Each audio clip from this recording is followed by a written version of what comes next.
कला दर्पण न्यूज। श्री संत शिरोमणी नामदेव महाराजांचा 676वा समाधी महोत्सव इचलकरंजी येथील नामदेव भवनमध्ये विविध धार्मिक, आध्यात्मिक व सामाजिक उपक्रमांनी साजरा करण्यात आला।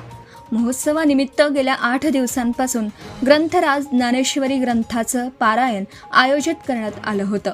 या सप्ताह काळात विविध धार्मिक व आध्यात्मिक कार्यक्रमांसह इचलकरंजी शहर व परिसरातील आंतरशालेय स्पर्धाही घेण्यात आल्या। मंगळवारी दुपारी आजरेकर फडाचे हरिभक्त पारायण अवधूत मिरजकर सांगलीवाडी यांनी संत नामदेव महाराजांच्या समाधीचं निरूपण कीर्तनातून केलं। यावेळी संजय उरुणकर यांच्या हस्ते सपत्नीक आरती करण्यात आली। आरतीसाठी समाज बांधव मोठ्या संख्येने उपस्थित होते। दरम्यान समाधी महोत्सवाच्या सांगता सोहळ्यानिमित्त बुधवारी सकाळी इचलकरंजी शहरातून भव्य दिंडीचं आयोजन करण्यात आलं आहे। या दिंडीत समाज बांधवांसह भाविकांनी मोठ्या संख्येने सहभागी व्हावं असं आवाहन आयोजकांच्या वतीने करण्यात आलं आहे।